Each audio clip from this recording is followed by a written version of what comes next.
Thank you, Lord.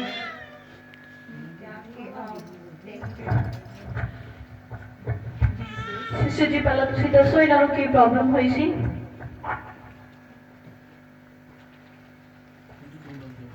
ਤੁਸੀਂ Punjab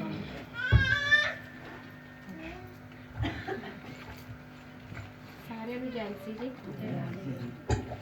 pastor ਨੂੰ ਦੱਸਦਾ ਸੀ ਵੀ ਜੈਨ ਸੀ, ਸਾਰੀ ਕ੍ਰਿਸਚੀਅਨ ਵੀ ਜੈਨ ਸੀ। ਇਹ ਸਾਡੇ ਪੜੋਸ 'ਚ ਆਏ ਆ, ਬਾਹਰੋਂ ਮਰੀਲੇ ਤੋਂ ਆਏ ਆ, ਤੇ ਆ ਇਹਨਾਂ ਦੀ ਸਿਸਟਰ ਇਨ ਲੋ ਆ, ਤੇ ਮਤਲਬ ਕਿ ਨਾ 4-5 ਪਤਾ ਨਹੀਂ ਕਿੰਨੇ ਦਿਨ ਹੋ ਗਏ ਆ ਇਹਨਾਂ ਨੂੰ, ਜਿੱਦਾਂ ਬਹੁਤ ਜ਼ਿਆਦਾ ਪੇਟ 'ਚ ਪ੍ਰੋਬਲਮ ਹੋ ਗਈ ਸੀ, ਤੁਰ ਨਹੀਂ ਹੁੰਦਾ ਸੀ, ਵੋਮਿਟ ਵਗੈਰਾ ਆਉਂਦੀਆਂ ਸੀ। ਤੇ ਇਹਨਾਂ ਦੇ ਜਿੱਦਾਂ ਪਹਿਲੇ ਇੱਕ ਦਿਨ ਸਵੇਰੇ ਜਦੋਂ ਕੋਠੇ 'ਤੇ ਨਾ ਮਤਲਬ ਇੱਕ ਝਾੜੂ ਸੀ ਤੇ ਇੱਕ ਗੰਨਾ ਸੁੱਟਿਆ ਹੋਇਆ ਸੀਗਾ, ਤੇ ਮਤਲਬ ਕਿ ਇਹਨਾਂ ਦੇ ਫਾਦਰ ਇਨ ਲੋ ਨੇ, ਸੋਹਰਾ ਸਾਹਿਬ ਨੇ ਮਤਲਬ ਕਿ ਦੇਖਿਆ, ਤੇ ਇਸ ਬੱਚੇ ਨੇ ਗੰਨੇ ਨੂੰ ਮਤਲਬ ਕਿ ਉਹ ਗੰਨਾ ਅਸੀਂ ਨਹੀਂ ਤੋੜ ਸਕਦੇ, ਜਿਹੜਾ ਕਿ ਇਸ ਬੱਚੇ ਨੇ ਗੰਨੇ ਨੂੰ ਦੋ ਮਤਲਬ ਕਿ ਟੁਕੜੇ ਕਰ ਦਿੱਤੇ। ਜਦੋਂ ਗੰਨਾ ਟੁੱਟਿਆ ਨਾ ਉਸੇ ਟਾਈਮ ਇਹਨਾਂ ਨੂੰ ਮਤਲਬ ਕਿ ਨਾ ਚੀਕਾਂ ਵਗੈਰਾ ਮਾਰਨ ਲੱਗ ਗਏ, ਜਿੱਦਾਂ ਕਿਸੇ ਦੁਸ਼ਟ ਆਤਮਾ ਨੇ ਘੇਰਿਆ।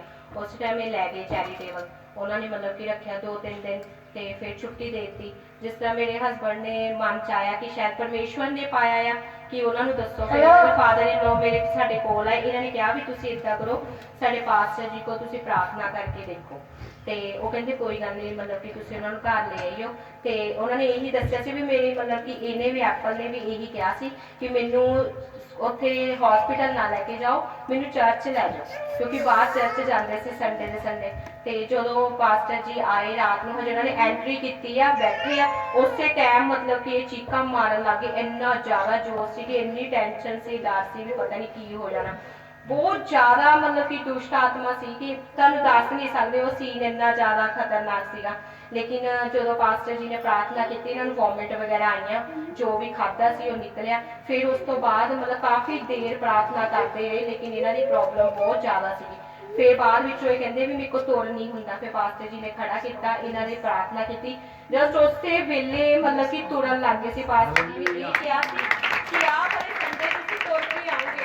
ਔਰ ਪ੍ਰਭੂ ਦਾ ਧੰਨਵਾਦ ਕਰਦੀ ਹਾਂ ਕਿ ਜਦੋਂ ਮਤਲਬ ਉਹਨਾਂ ਦੇ ਘਰ ਦੇ ਵੀ ਇੰਨਾ ਵਿਸ਼ਵਾਸ ਕਰਦੇ ਕਿ ਸੱਚਮੁੱਚ ਪਰਮੇਸ਼ਵਰ ਹੈਗੇ ਆ। ਜਿੱਦਾਂ ਦੀ ਇਹਨਾਂ ਦੀ ਕੰਡੀਸ਼ਨ ਸੀ, ਅਸੀਂ ਤੁਹਾਨੂੰ ਦੱਸ ਨਹੀਂ ਸਕਦੇ ਕਿ ਕਿੰਨੀ ਬੁਰੀ ਹਾਲਤ ਸੀ।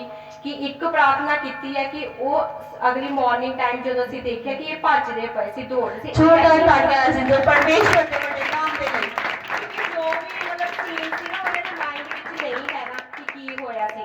ਲੇਕਿਨ ਬਹੁਤ ਜ਼ਿਆਦਾ ਪਰਮੇਸ਼ਵਰ ਨੇ, ਮੈਂ ਕਹਿੰਦੀ ਇੰਨੀ ਕਿਰਪਾ ਕੀਤੀ ਕਿ ਇੱਕ ਵਾਰੀ ਪ੍ਰਾਰਥਨਾ ਨਾਲ ਬਿਲਕੁਲ ਟੋਟਲੀ ਕਲੀਅਰ ਆ, ਠੀਕ ਆ।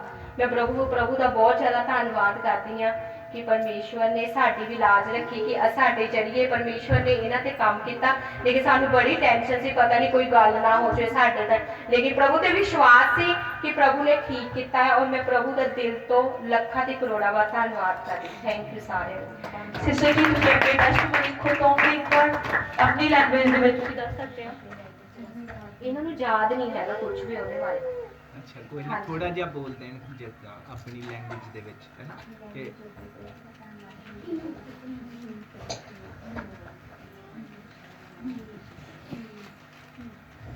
Thank you Lord, salamat at ako'y gumaling na.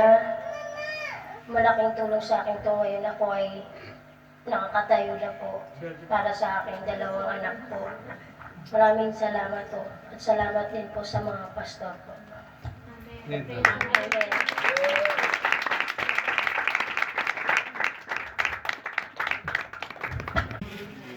Puri complete provide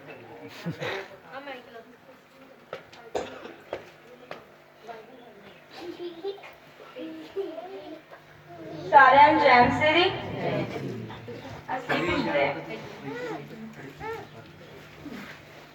ਅਸੀਂ ਪਿਛਲੇ ਬੁੱਧਵਾਰ ਚਰਚ ਵਿੱਚ ਆਏ ਸੀਗੇ ਤੇ ਮੇਰੀ ਚਾਚੀ ਆ ਬਖਸ਼ੋ, ਇਹਨਾਂ ਨੂੰ ਬਹੁਤ ਜ਼ਿਆਦਾ ਸ਼ੈਤਾਨ ਨੇ ਜਕੜਿਆ ਸੀਗਾ ਤੇ ਸਾਡੇ ਕੋਲ ਆਏ, ਬਹੁਤ ਜ਼ਿਆਦਾ ਰੋਂਦੇ ਪਏ ਸੀ। ਸਕੂਲੋਂ ਸਿੱਧਾ ਸਾਡੇ ਘਰ ਆ ਗਏ ਤੇ ਆਣ ਕੇ ਬਹੁਤ ਜ਼ਿਆਦਾ ਰੋ ਰਹੇ ਸੀ, ਕਹਿ ਰਹੇ ਸੀ ਕਿ ਮੈਂ ਆਪ ਵੀ ਅੱਜ ਕੁਛ ਖਾ ਕੇ ਮਰ ਜਾਣਾ ਤੇ ਆਪਣੇ ਮੁੰਡੇ ਦੀਪੂ ਨੂੰ ਵੀ। ਤੇ ਇਹ ਬਹੁਤ ਜ਼ਿਆਦਾ ਰੋਂਦੇ ਪਏ ਸੀ ਤੇ ਅਸੀਂ ਪਾਸਟਰ ਜੀ ਦੇ ਕੋਲ ਆਏ, ਇਹਨਾਂ ਨੇ ਪ੍ਰਾਰਥਨਾ ਕੀਤੀ ਤੇ ਪ੍ਰਭੂ ਨੇ ਇਹਨਾਂ ਨੂੰ ਚੰਗਾ ਕੀਤਾ। ਪ੍ਰਭੂ ਦਾ ਬਹੁਤ ਧੰਨਵਾਦ ਕਰਦੇ ਹਾਂ। ਹਾਲੇਲੂਇਆ।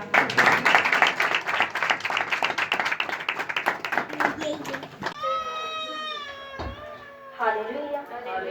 ਸਾਰਿਆਂ ਨੂੰ ਜੈ ਜੀ। मैं अपनी गवाही दसना चाहती हाँ। तकरीबन सारे जाने जानते हैं कि लास्ट पिछले हफ्ते इस जगह ते फास्टिंग प्रे होंदी है वीरवार नूं। असीं फास्टिंग प्रे कीती। प्रे तो बाद मैं ते सिस्टर दीपी ने असीं सारिਆਂ ਲਈ चावल बनाए, नाल असीं साग भी फुलकिया और असीं सारिਆਂ ने खाधिया। सारे आपो अपने घरे चले गए। मैं भाभी ते मम्मा असीं बैठे हुए सी। एकदम पता नहीं की होया, मैनूं मेरा एकदम एक मैनूं मतलब ਸਾਹ ਜਿਹਾ ਬਾਹਰ ਨੂੰ ਨਿਕਲਿਆ। ਮੈਂ ਕਿਹਾ ਮੈਨੂੰ ਕੁਛ ਫੀਲ ਹੁੰਦਾ ਪਿਆ ਆਪਣੇ ਆਪ ਨੂੰ। ਮੈਂ ਕਿਹਾ ਮੰਮੀ ਮੈਂ ਦਵਾਈ ਲੈਣ ਜਾਣੀ। ਮੈਨੂੰ 4 ਸਾਲ ਹੋ ਗਏ, ਮੈਂ 4 ਸਾਲ ਤੋਂ ਕਦੀ ਇੱਕ ਗੋਲੀ ਵੀ ਨਹੀਂ ਖਾਧੀ ਸੀਗੀ, ਨਾ ਕਦੀ ਸਿਰ ਦਰਦ ਦੀ ਨਾ ਬੁਖਾਰ ਦੀ। ਔਰ ਮੈਂ ਦਵਾਈ ਤੇ ਬਿਲਕੁਲ ਵੀ ਮੈਨੂੰ ਵਧੀਆ ਨਹੀਂ ਲੱਗਦੀ ਸੀ ਖਾਣੀ, ਕਿਉਂਕਿ 4 ਸਾਲ ਪਹਿਲਾਂ ਮੈਂ ਬਹੁਤ ਦਵਾਈ ਖਾਧੀ, ਮੈਨੂੰ ਸਾਹ ਦੀ ਪ੍ਰੋਬਲਮ ਹੋ ਗਈ ਸੀ। ਉਸ ਤੋਂ ਬਾਅਦ 4 ਸਾਲ ਬਾਅਦ ਮੈਨੂੰ ਕਦੀ ਪ੍ਰੋਬਲਮ ਨਹੀਂ ਹੋਈ ਸੀ। ਲਾਸਟ ਪਿਛਲੇ ਹਫਤੇ ਮੈਨੂੰ ਬਹੁਤ ਜ਼ਿਆਦਾ ਪ੍ਰੋਬਲਮ ਹੋ ਗਈ ਸੀਗੀ।